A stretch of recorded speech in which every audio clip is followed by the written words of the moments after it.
So, if you are in a spot as a trans person, as a trans man especially, and you feel that no matter how much you've achieved, maybe because you're a perfectionist or an overachiever or someone that has a ton of ambition, a ton of dreams, I think comes a time where we realize that there is the next level within us.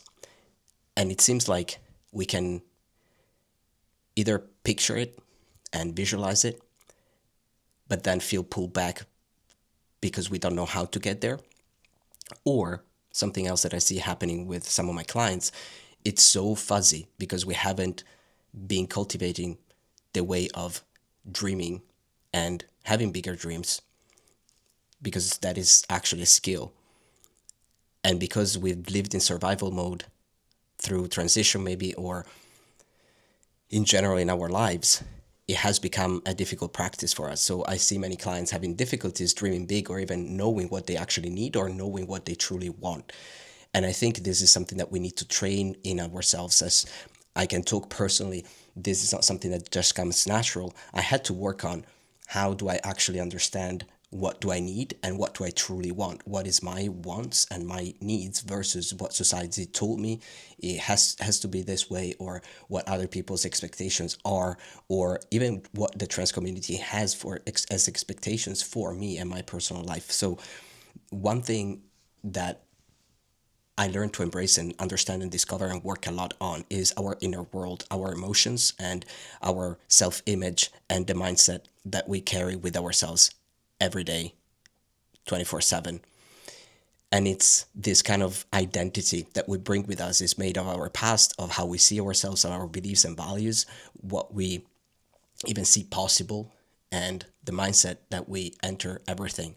You might have heard people talking about scarcity mindset versus growth mindset, or people thinking about or talking about manifestation, creating your life by design, as I usually use as a motto.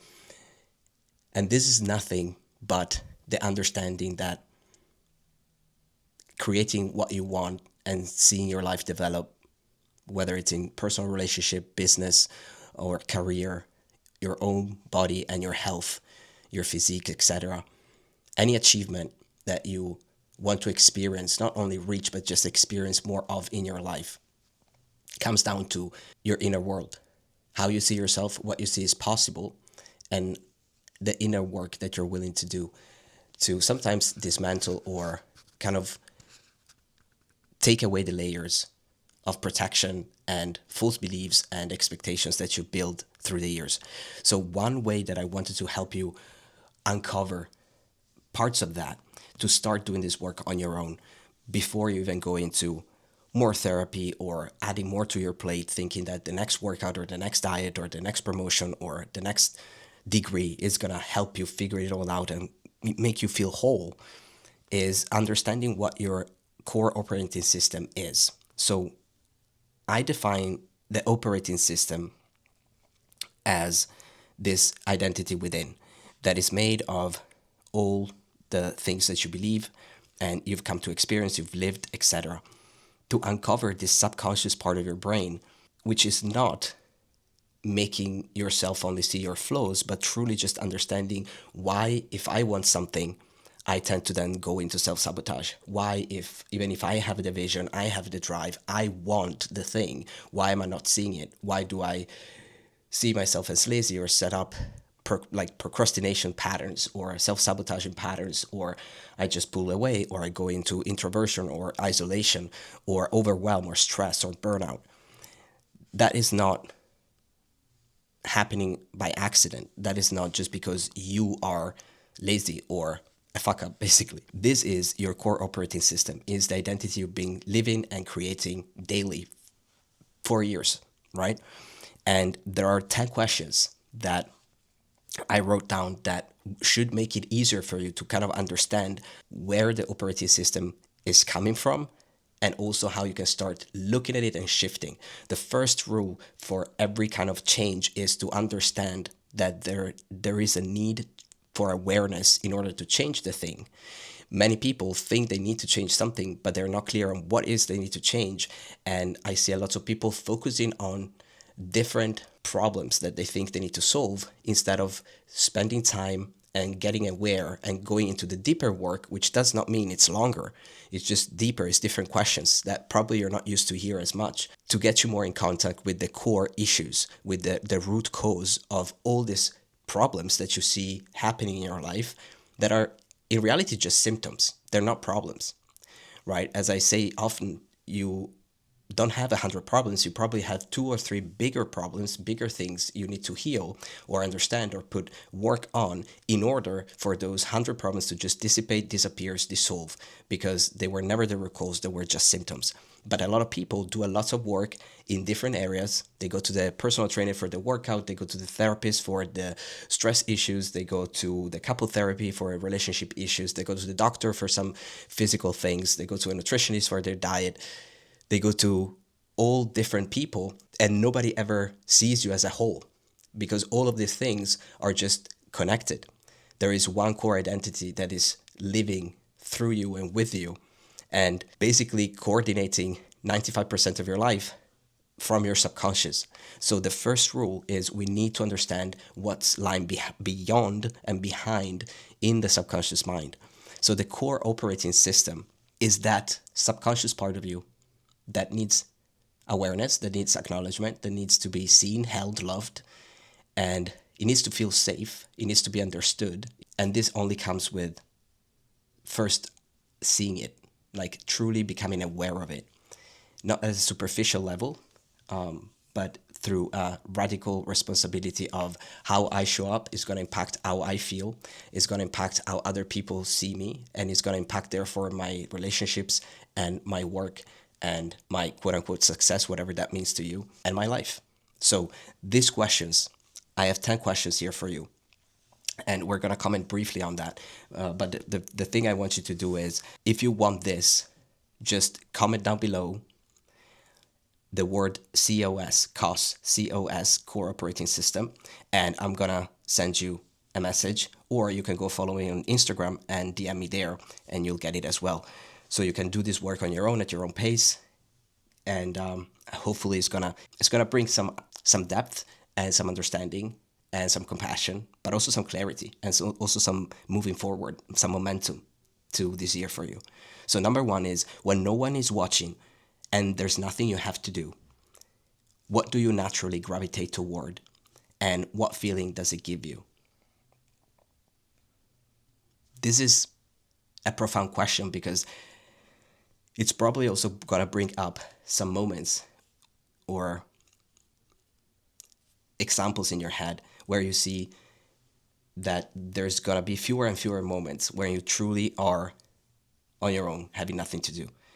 And if this is an issue for you, and you can see that, oh, when I'm alone, I'm on my TV, I'm on my phone, I'm scrolling, or I'm needing to do something, I have something in my ears, or I keep myself busy, that might be also something that you can look at.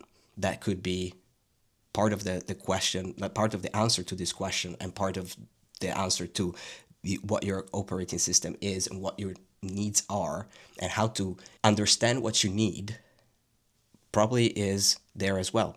Because if we never take a moment to just sit in silence or be with ourselves and have asking ourselves deeper questions, or just sit with emotions, letting them actually move through the body, we're just gonna put more charge to our bodies. We're gonna put more to-dos, more stimuli, and therefore we feel more burnout. We never have a moment to actually let the emotions, let the energy flow and reset. We never rest. We're doing things out of pressure instead of joy.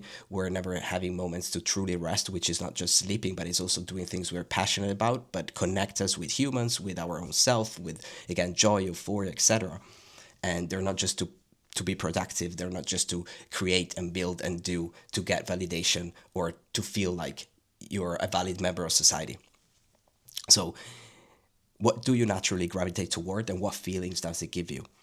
You can answer whatever the mind brings up. Just answer. There is no right and wrong answer here. I just want you to connect with the question, and whatever that brings up to you, whatever your mind serves as a picture, you just write it down. You don't question it. You don't judge it. You don't assess it just yet. You just write it down. Okay. Then once you are done emptying that question, you move forward. Number two, when you're doing that thing and feel that spark or those feelings, it might be positive or negative, just that feedback, that spark, those feelings, those emotions, when you feel those, what's the common thread among the topics or activities that pull you in the deepest? Again, let your mind bring up whatever answer it wants to bring up. Write it down. This is not, I know you're a perfectionist. I know you're an overachiever. I know you're someone that wants to do it right or find the right answer, but there is no right answer. I just want your mind to be emptied, and I want you to feel the answer kind of flowing out of you, without you judging yourself here. Number three, when you see someone doing something extraordinary and feel admiration or motivation, do you imagine yourself doing what they're doing, becoming who they are, or building something that gives you the same kind of impact or respect? And this is important because, again, we need to become clear about what do we gain inspiration and admiration from, what actually fills us up in our truly like vitality, and or are we just comparing ourselves? Do we just want what they have, and why? So this is going to bring up a lot of different scenarios in your head, most likely, but it's kind of like when at the beginning of your transition you're like, hey, do I want to fuck the guy or be the guy? And this is a little bit the same thing. Do I want to have that? Do I really need that? Do I really want that? Is that what I want? Or is this something that I'm supposed to have? People tell me I should have. It's societal expectations, is the community's expectations, or is this something that I want? And I think this is going to also bring some clarity to you about what is about that I truly want. Is it the same thing, or is it just the same, like the feelings that I think that thing will bring me? Is it the same kind of identity, the personality, the vibes, the idea of life that would give me? So have fun with this question. It's going to be fun. Number four is, when you imagine yourself living that kind of life and identity, what's the emotion underneath that vision? Is it freedom, mastery, awe, peace, aliveness, vitality, or something else? Let your mind speak to you. This is going to be interesting to see if there is one emotion particularly that comes up for you. Again, don't judge it, don't assess it, just write down whatever the mind brings up or the body brings up.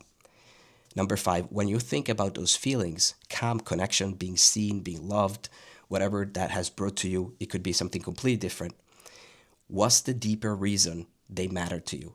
Is it about proving something, expressing something maybe, feeling something you can't reach otherwise? Number six, when you think about proving yourself or wanting validation, for example, or whatever that has brought up to you in terms of wanting to reach this specific thing, or needing to feel whole, or needing to prove something in terms of success or income, when you want to express yourself fully or be creative or earn or gain something or someone, what's the earliest memory you have of wanting to do that? Number seven, in that memory, what part of that moment do you think your adult self is still chasing today? It's going to be fun. I think it's going to open up a lot. When I've done this exercise, it really hit me in the chest, and maybe it's doing the same for you. Let me know in the comments. But this is very, very, it's a different way to kind of challenge ourselves and be confronted with who's running the show, what am I actually feeling, where I'm holding myself back, and why. And having that sense of responsibility to, if I want change, I gotta change. Not because I'm flawed, but because there is this operating system that is running my life by default, and I need to be leading and embodying that different version that is not automatic. Number eight, when you think about that feeling, where in your current life do you feel it's missing or fully alive? This is going to bring out some things that you see in your life need to be looked at, acknowledged, held, given attention to, given intention and focus. Number nine, when you guide or help other people, whether it's in your relationships, in your career, when you have a connection with someone else, what part of you do you think gets healed or fulfilled through that? And number 10, imagine a future version of yourself who has fully embodied that version of you, whether it was calm, connected, creative, feeling seen, deeply loved, maybe having self-trust, self-worth. What does a normal day in their life look like? And this is very important, what about that day tells you I made it? These were the questions. But it's basically this set of unconscious rules, the subconscious part of your brain that guides how you seek love, how you seek recognition, impact. It explains why you overthink, maybe, the behaviors you express daily. And again, the reason why we do this in coaching, the reason why I do this as a personal trainer, as someone that works on the body and building people's physiques and health, mental and physical health, is because if I give an anxious person, a person that is depressed or deeply detached from their body, from who they are, from their self-trust and belief, I give them the best workout in the world, made for them, tailored, perfect. I give them the best of the best diet plan with all their favorite foods and the perfect set of macros and calories. That will never give them the perfect physique because they will mess up. They will not set standards that are the right standards for them. They will not operate from understanding why they're doing it. They will chase toxic goals. They will have crazy timelines that do not reflect reality. They will not trust themselves to be able to keep doing the work. They will self-sabotage or procrastinate. And when that happens, their mind and their thoughts are going to spiral. I haven't worked out this week right or perfectly enough, then fuck this week, I'm not going to do anything next week. Or I haven't eaten the right amount of protein today, then might as well, right? It's all this self-sabotage or all this, I haven't seen results for 3 months. I start judging myself. I start not believing in myself. I start thinking this is another way of me not succeeding. So until and unless we fix your subconscious mind, and not again fix, it's more like we bring you to an understanding of how your brain actually works, of how you as a human operate. This is what I teach my clients. It's like everything that you're experiencing is specific to you, but there is a lot that is just part of being human. And if you do not understand how to regulate and self-regulate emotions, how to truly feel emotions, how to see your thoughts and what your thoughts are, and understand how to reframe, understand how to have a relationship with your inner world, those emotions, those thoughts that come up. If you're like us, people like me and people in our community, in our coaching program, we're perfectionists, we're overachievers, and we've achieved so much in life. Maybe we've been the best in class, maybe we've been the best in our careers, or maybe we got 1-2 degrees. We have satisfying, maybe even leadership positions and management positions, or we have businesses. We built a lot. We have a good income. We know how to manage our finances. We might have relationships, even kids or wives, partners, families that love us. We're passing in society. If our 14-year-old self would look at us, they would say, wow, I didn't even imagine or know that that was possible, right? Yet, there is this part of us that still hasn't really understood how to be us. We've gone from one gender to a different gender, from one experience, life experience. I'm sure if you're like me and my clients, sometimes you don't feel you fully belong, but nobody ever holds space and creates a place for people that have transitions, that really built something incredible, but now they lack this belonging, they lack this understanding. They might want to reach a different level. They might want to romanticize their life. They want to be the director, the curator of their life. They want to design things. They want to leave an impact on our community. They want to help other people. They want to be present with their family. They want to not just be people pleasers, but truly thrive themselves, hold their standards, hold boundaries. If we don't understand how the mind operates, how behavior are shaped, how the past is defining or has defined our lives, then that's going to be very tough. And I hope that today, just answering these questions has gotten you clearer on what might be holding me back, what are parts of my life that I need to acknowledge and look at and hold and give validation to, so that I can then start operating from a different space, from a different mindset, from a different perspective. And I can start building my life not by default, but by design. So they can put intention, attention, and focus to what I want to build, to what I want to create and shape. Hopefully this helps. Get out of here.